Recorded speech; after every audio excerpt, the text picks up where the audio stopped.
Incoming transmission.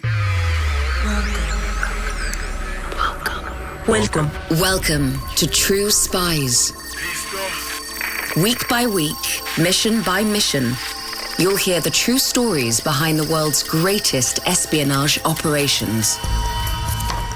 You'll meet the people who navigate this secret world. What do they know?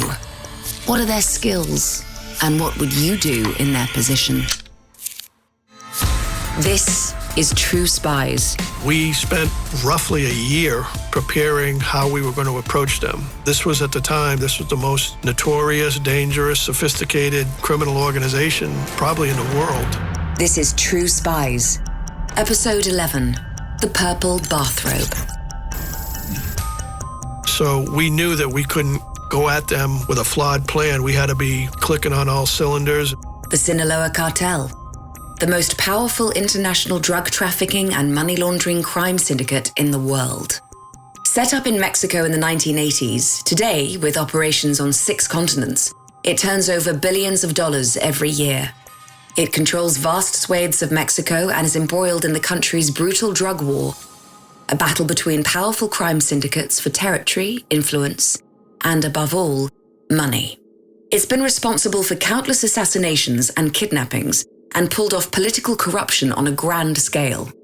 In short, the Sinaloa cartel is not to be messed with.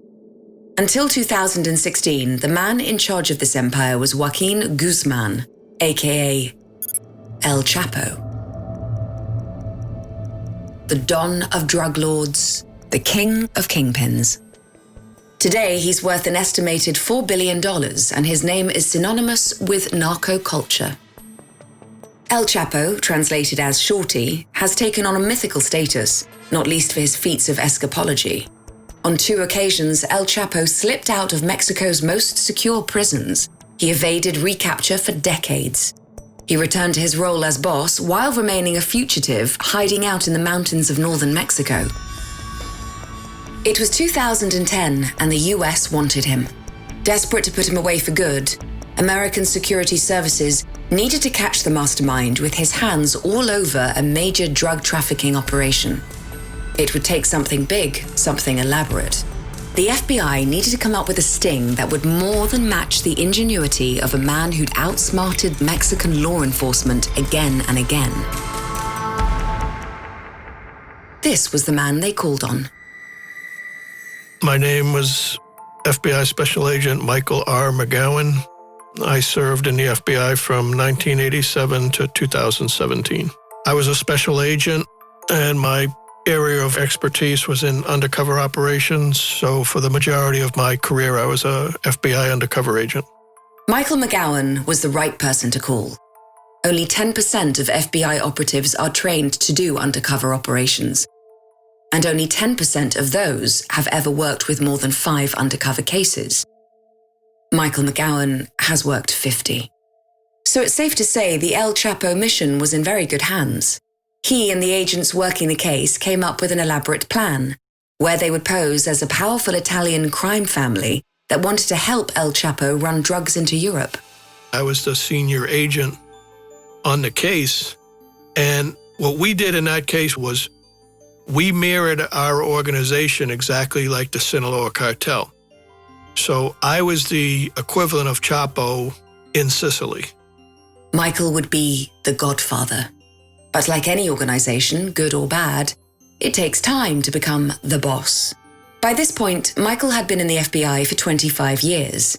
He knew exactly what it would take to make the bad guys believe that he was one of them. In this episode of True Spies, you'll learn how the FBI infiltrated some of the world's most notorious crime rings, and about the mission to capture the world's most wanted man. Like most of our spies, Michael McGowan had law enforcement in his blood.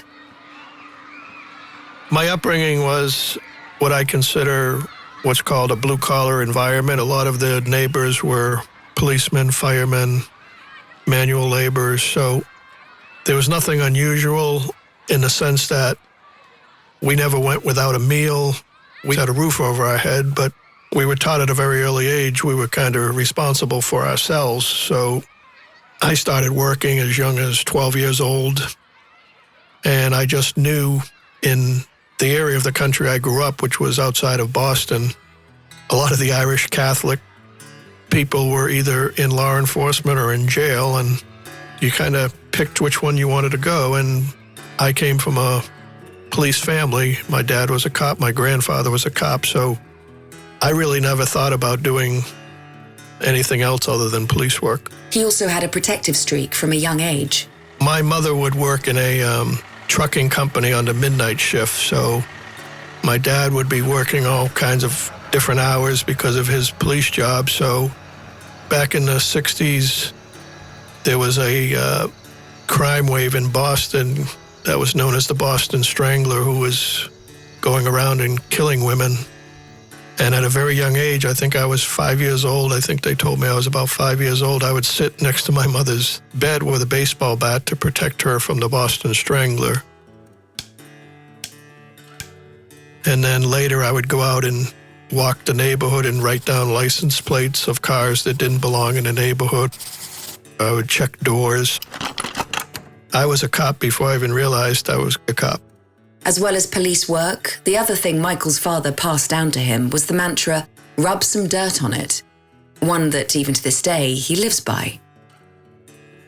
Yeah, so that has been passed on through the generations to my children and now their children's children. So rub some dirt on it basically means life is not fair, that things will happen, and you can either choose to get knocked down and stay down, or you can get back up and get back into the fight. And even though my dad was a hardcore street cop, it was a valuable lesson when you're young, in the sense that I always felt no matter what happened, if I kept persevering and fighting through it, you could get back on your feet. So it's actually become a term of endearment within my family, and we're now teaching my grandchild to rub some dirt on it when he fell off his bike last weekend.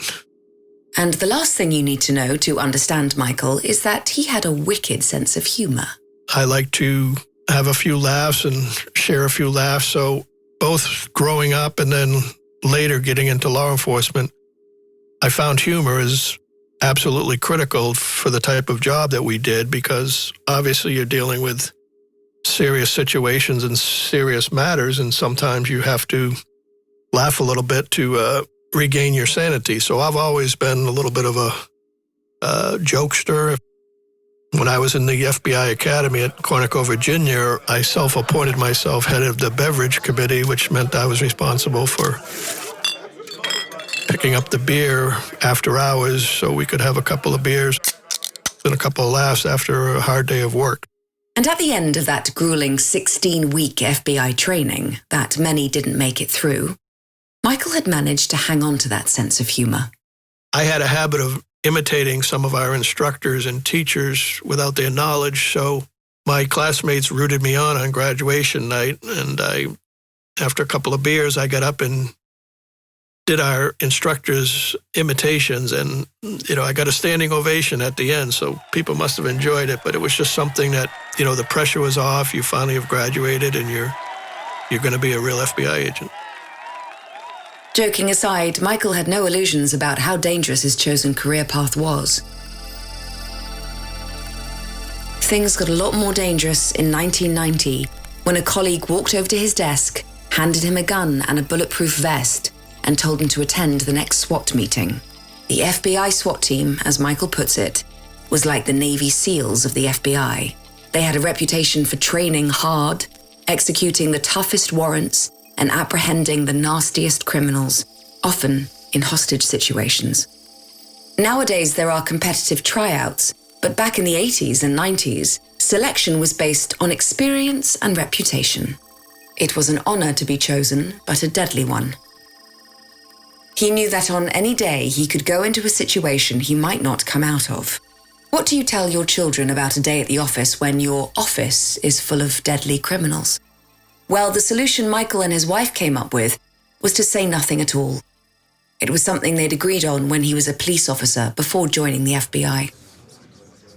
Early on in my career, I was working as a uniformed policeman on the midnight shift, and I got called into a bar room on a dispute. And once I got inside there, I got jumped and I got beaten pretty badly. I had 2 black eyes, I had a separated shoulder.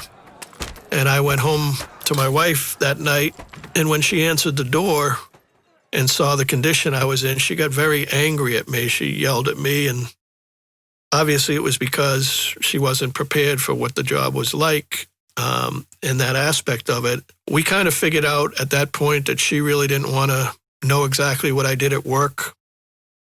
If you're the spouse of a law enforcement officer, as you know, you can go to work any day and not come home. So it started early in our career where we just didn't really talk about work. When I got home from work, I would shut off that part of my life and focus on what I was supposed to do as a husband and father, and tried to keep the two lives separated. But that's easier said than done. Didn't always work well, but that was the intention. When you're a detective, or certainly when you're an FBI agent, you have these cases that you're consumed with and want to work all the time, and you're thinking about them nonstop. So especially when I was young, it was very difficult to turn that off and focus on family life. Despite the risks involved, Michael enjoyed his time on the SWAT team. A few years into his service, he took on a new kind of mission, an undercover operation. This is where his work starts to sound like something from a movie.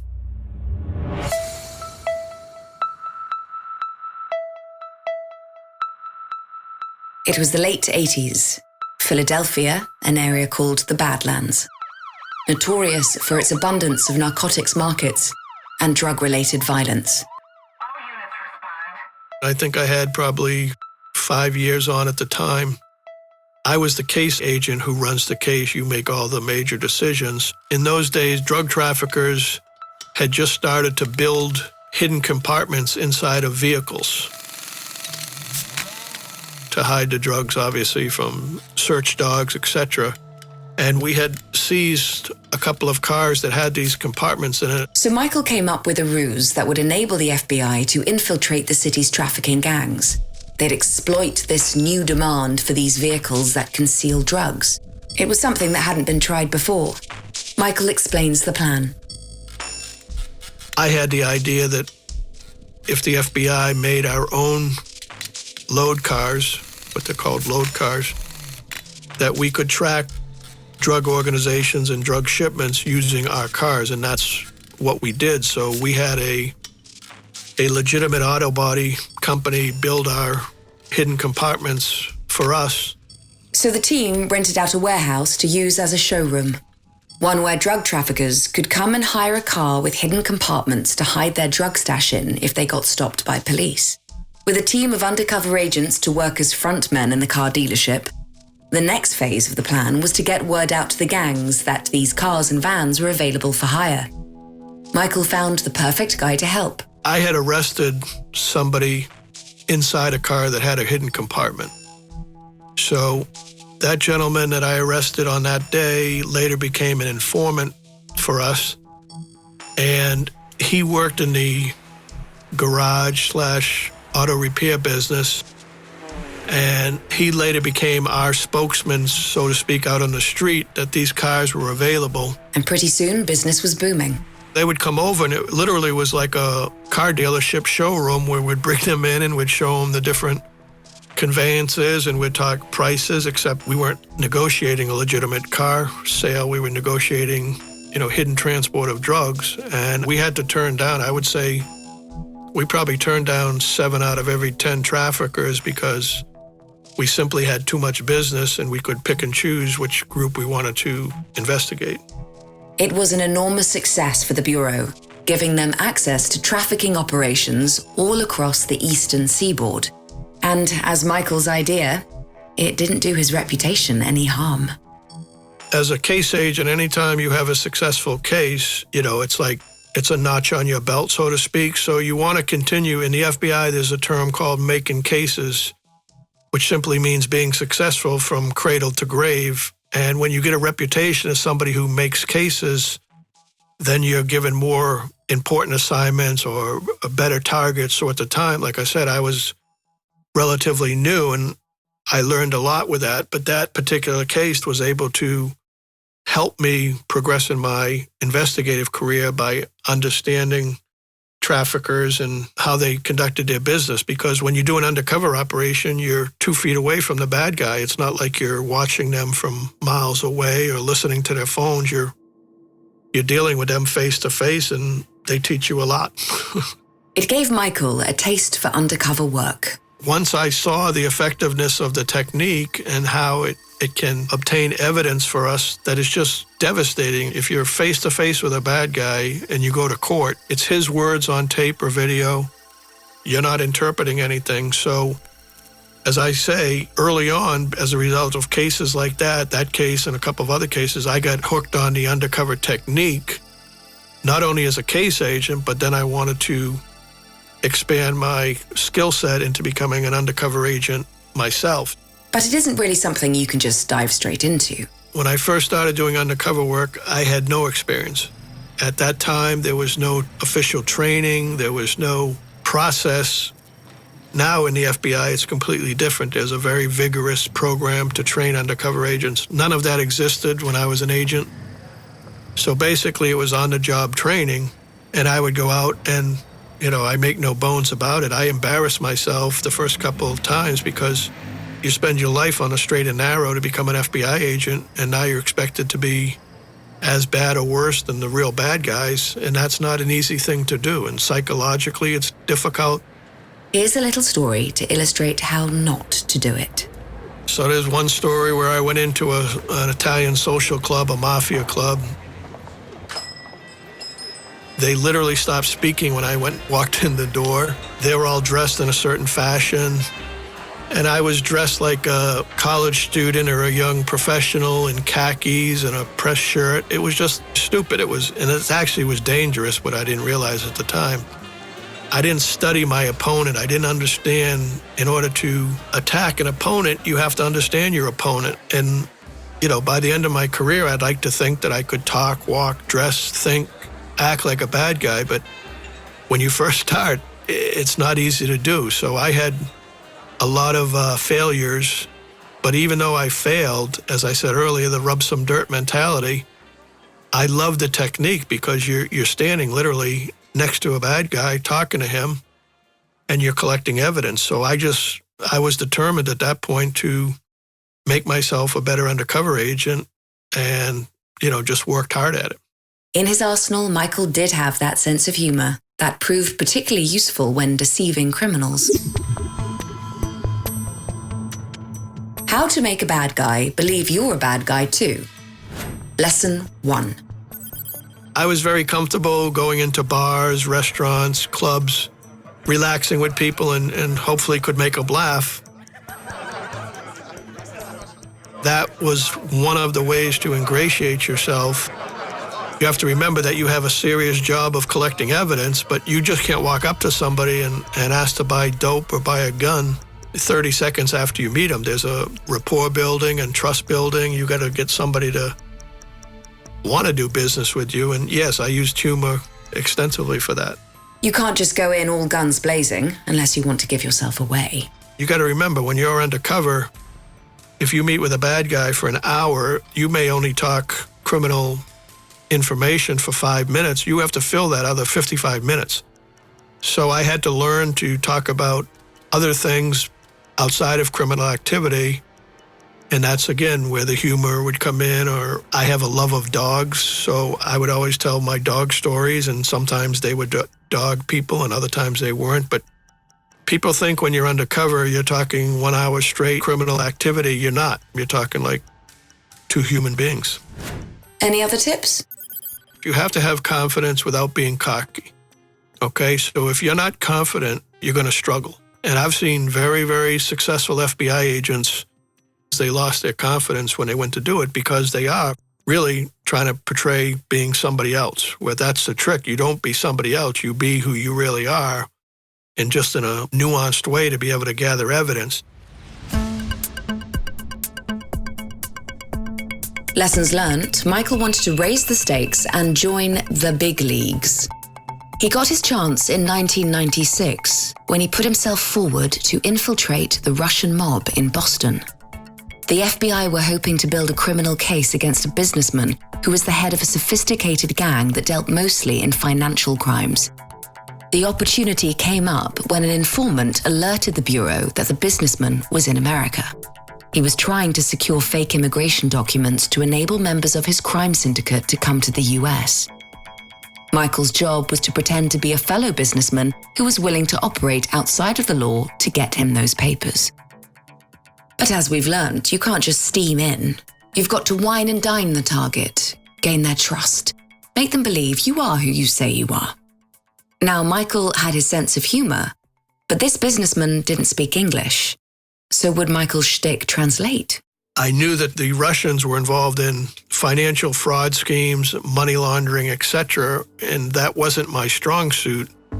So I had to learn, I literally had to take lessons in certain violations to understand what they were doing. And the other issue was obviously there was a language issue. They spoke Russian. I obviously didn't speak Russian. Their English was poor. So we had to use translators. And when you're negotiating an undercover deal with a translator, it takes twice as long as expected, obviously, because of the language barrier. So there were a lot of challenges. In that first meeting, our fledgling undercover agent was put to the test. I started to talk to the Russian leader, Amanbayev, when he grabbed the backside of a waitress, which caused her to be repulsed. And I remember thinking at the time, I wanted to say something or do something because that's naturally what I would do. But again, I'm in an undercover role. I'm supposed to accept things like that. So being new at the game, so to speak, it took me a while to control my reactions of what I would do normally as a human being and as a FBI agent. If you're thinking this could be the job for you, it's worth knowing the level of commitment it takes to go undercover. When you're an agent, you have to commit your entire life to your cover until the operation is complete, which can be years. This is one of the hardest parts, and something Michael hadn't really anticipated. So in that case, that was the first long-term undercover operation I did. So for the first year to year and a half of that case, I lived in one city far away from my family in another city. So I had a house. It was a beautiful home on the ocean. But I went home to an empty house every night. If this is a long-term deep cover assignment, you have to live that life. So you don't go home, you don't bring your children to work. I would have to sneak out of where I was assigned and periodically go home for the weekend and see my family and children quickly. I didn't even understand that at the time. But when you're in these roles, you have to live it full time, because I would bring the Russians to that house. So at any time they could show up or they could sit outside and watch where I was going, what I was doing. So when you're undercover, you have to completely take on the role of who you're claiming to be. So basically for a year and a half, I was on my own. And unsurprisingly, that makes personal relationships tricky. It's a big commitment for a spouse in a different way. It is difficult, but it was something a lot of FBI agents, including myself, are what I assume are type A personalities. You want to succeed, you want to do well. So it's a challenge, and I spent a lot of time explaining to my wife. My children were young. I don't think they understood too much about what was going on at the time, but, and again, that's why I thank my wife for my career. She allowed me to do these assignments, knowing that it was important to me to try to be successful, because, again, a lot of the people we go up against as criminals, they're people who have to be addressed through the criminal system. They're creating a lot of problems. They're creating a lot of crime. So, there's incentive to do a job well so that eventually they go to jail. And the sacrifices Michael and his family made paid off, eventually. Remember those Russian businessmen who wanted Michael's help to get dodgy immigration papers? Well, even Michael couldn't keep that cover up.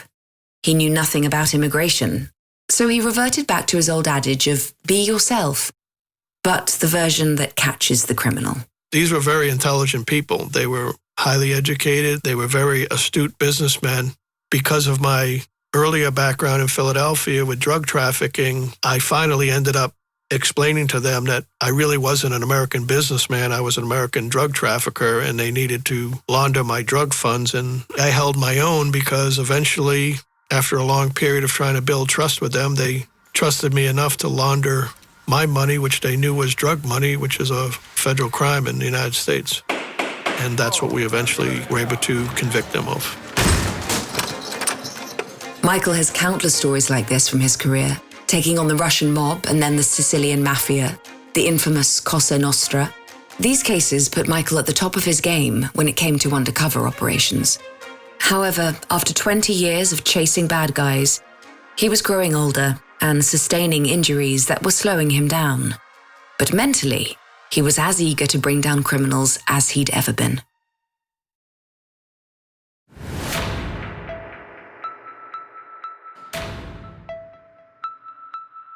In 2010, the opportunity of a lifetime landed on his desk. The chance to take down the most wanted criminal of all. The Mexican drug lord, Joaquin El Chapo Guzman, head of the notorious Sinaloa cartel. I literally remember the hairs on the back of my neck standing up because very seldom does law enforcement have a chance to go up against somebody like Chapo and the Sinaloa cartel. So when we had the opportunity, based on a relationship that the informant had developed in federal prison, and we spent roughly a year just preparing how we were going to approach them. By that time in my career, like I said, I had done a lot of things by then, so I felt very confident that we could infiltrate them if we set it up correctly. We knew from intelligence that the Mexican drug trafficking cartels, not just the Sinaloa cartel, but some of the other cartels, they were constantly looking for a market in Europe. Michael and the other agents, as this crime family, would offer to receive Chapo's narcotics from Mexico into European ports and help to distribute them across the continent in exchange for a 20% cut of the product. That way, they could seize the drugs on arrival and avoid giving money to a criminal organization. We made the decision to represent ourselves as a Sicilian crime group. So we had access to, obviously, different locations and shipping ports in Europe. El Chapo was terrified of the American Federal Security Forces. To get anywhere near the cartel, Michael and the agents would have to pretend to be a European crime family. They'd sent their informant into Mexico to build a relationship with Chapo and convince him that the agents were the real deal. And Michael had a special role to play. He would be the boss, El Jefe, the head of the Sicilian crime dynasty.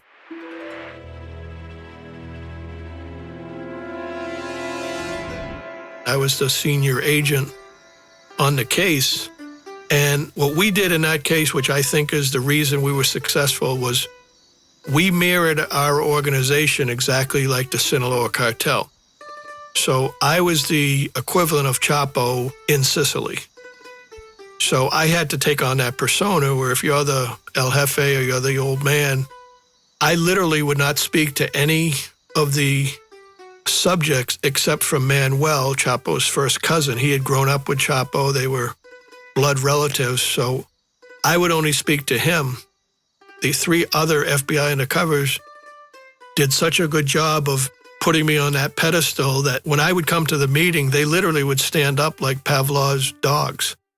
I was like the top official for our organization, so any decision that had to be made, any financial commitments, I was the only one who could do that. And they liked that because that was exactly how they conducted their business. Nobody did anything without Chapo's green light. And Chapo's lawyer told us at one point he thought we were the most disciplined organization other than the Sinaloa cartel, which, to the FBI is a compliment. You're probably wondering what it takes to convince possibly the most powerful crime syndicate in the world that you too are the head of a genuine, large-scale narcotics smuggling operation. Well, I'm afraid that information is classified. Access denied. I don't want to tip the hand how to do it, but it's a matter of how deep they want to look into who you are. And once you're in contact with them, if you give them a reason, if they become suspicious of you, then they're going to look into your background, versus if you convince them you're the real deal, then you have a shot. And in our case, it was Chapo's first cousin, Manuel, and Chapo's attorney, who both said we were legit bad guys. We convinced them and they convinced Chapo.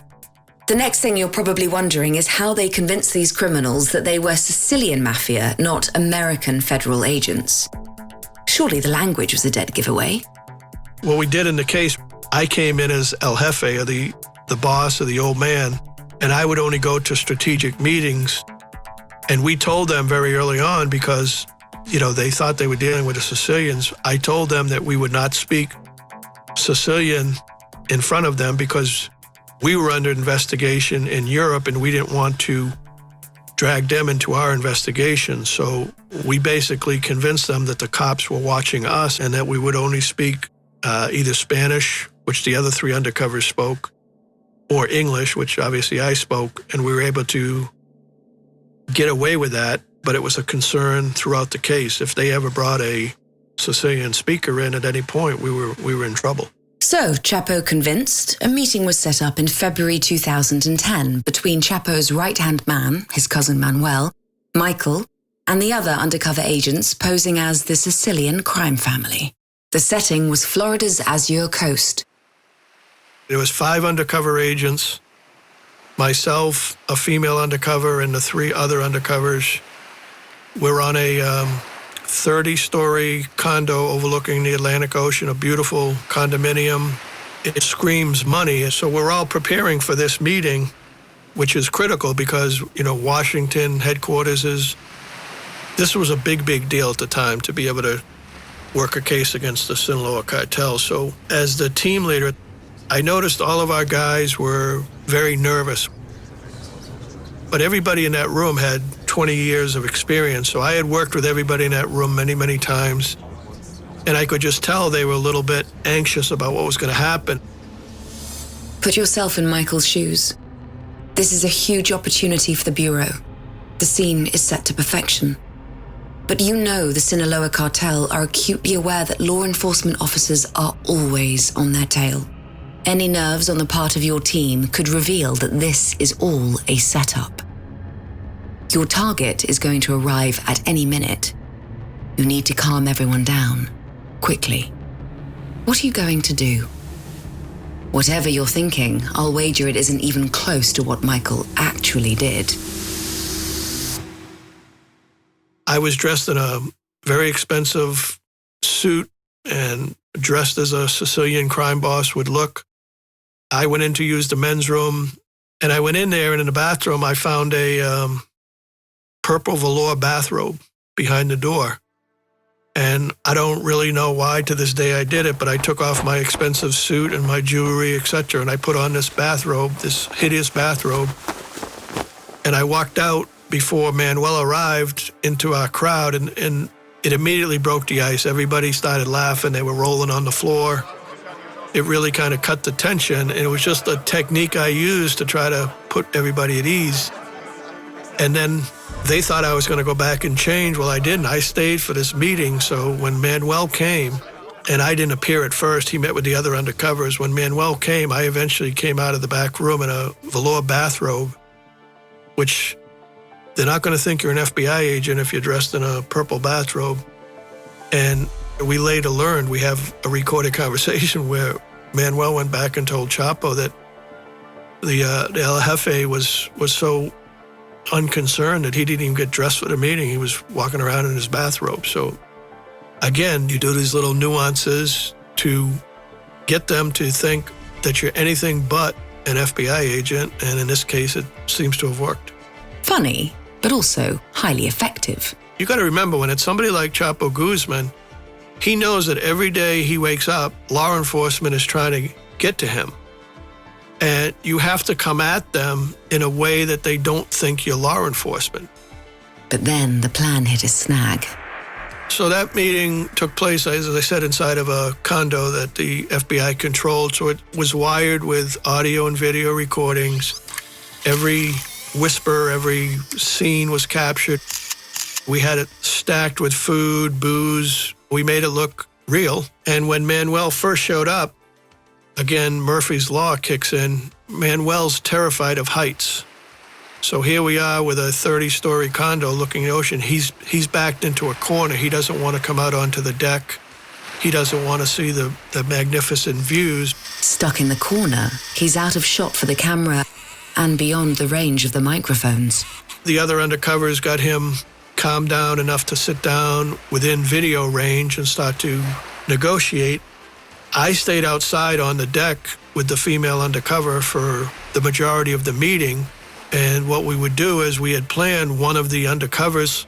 He would come out, whisper in my ear. I would whisper back. He would go in. I never dealt directly with Manuel that day intentionally. These are things that most law enforcement doesn't do.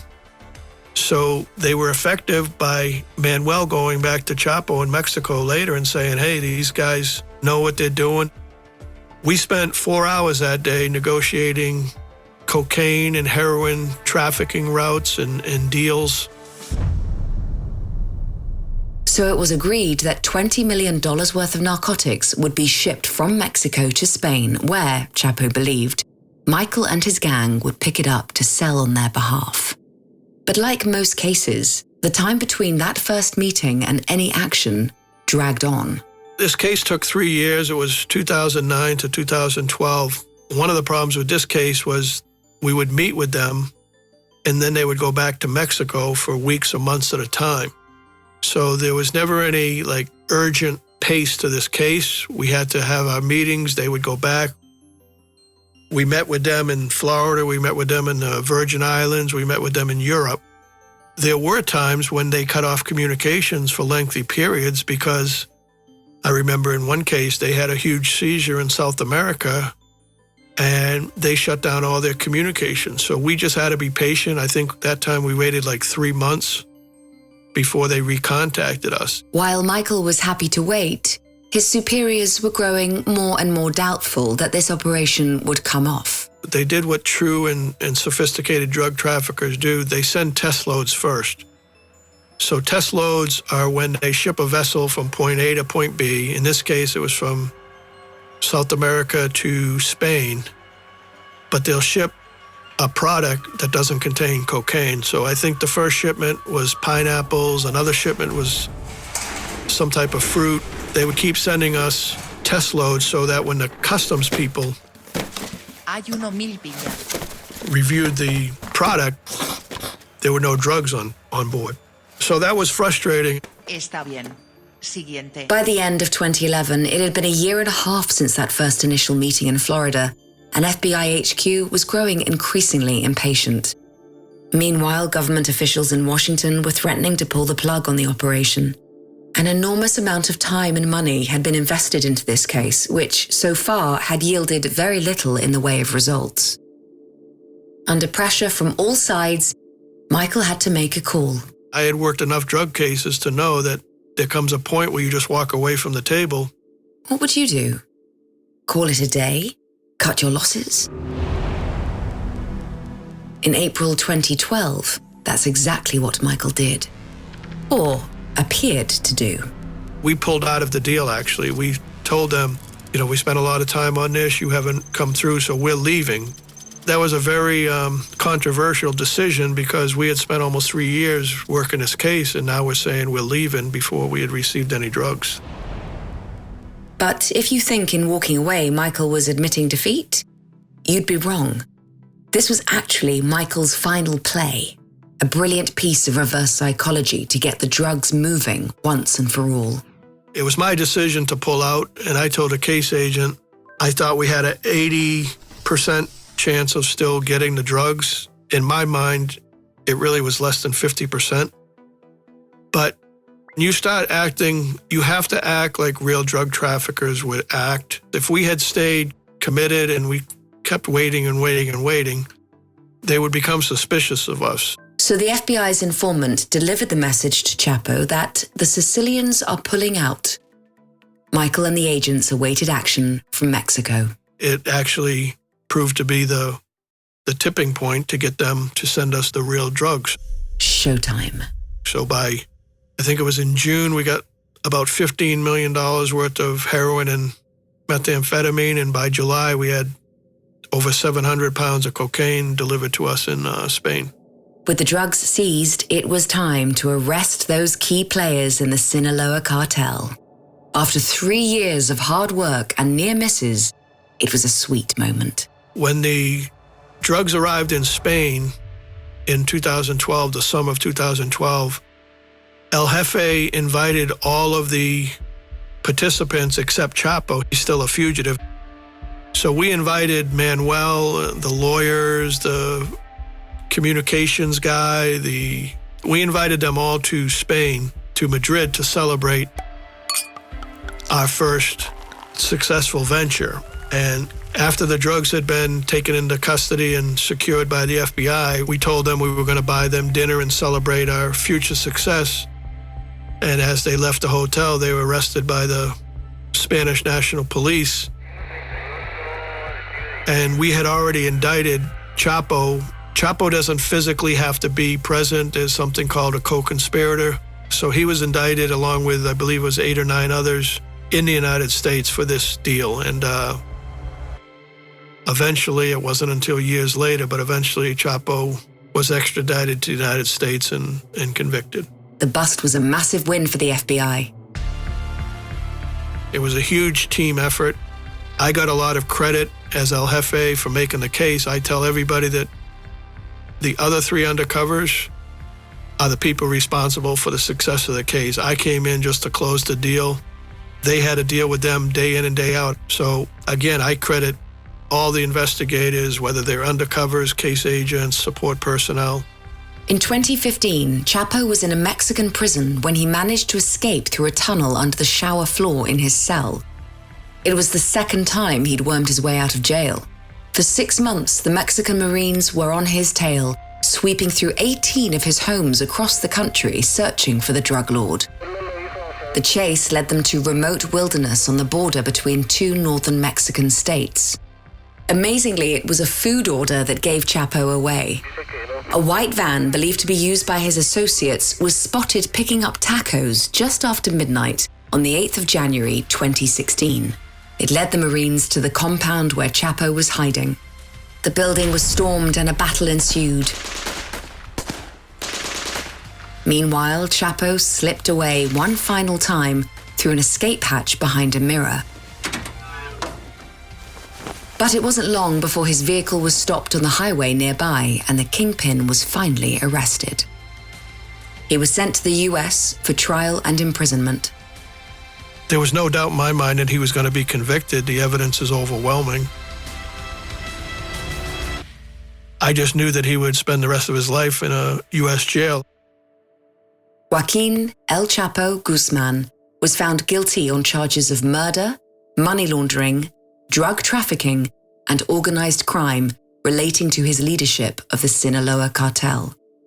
He was sentenced to life in prison without parole at a super maximum security facility.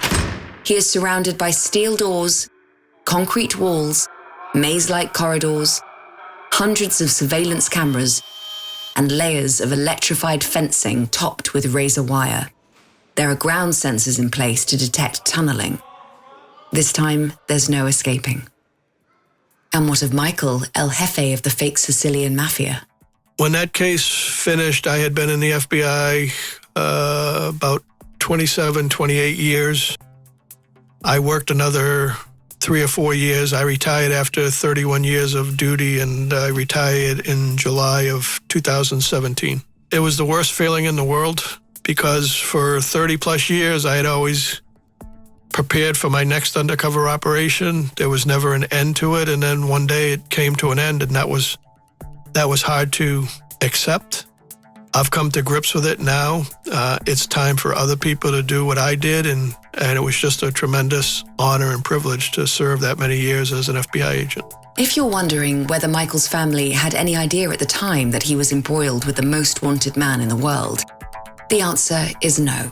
It's why when Michael retired, he decided to write a book about some of his biggest cases.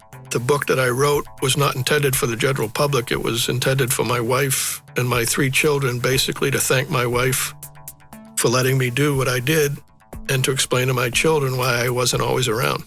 Michael McGowan now trains the next generation of undercover FBI agents. He imparts the knowledge they need to get as close to the criminals without becoming one themselves. It's a dangerous line an undercover agent always treads. That line never got blurred for me, ever. I knew what I could do and I knew what I could not do. And whether it was my upbringing, whether it was something internal, but my ethical compass never changed. I would push the envelope as far as I could legally. As much as I liked a lot of these guys, especially the mafia guys, I really enjoyed my time with them. But the difference between me and them is they committed federal crimes and I didn't. My job was to investigate federal crimes. So it never became blurry for me. I'm Hayley Atwell. Join us next week for another operation with True Spies. We all have valuable spy skills, and our experts are here to help you discover yours. Get an authentic assessment of your spy skills created by a former head of training at British intelligence for free now at SPYSCAPE.com.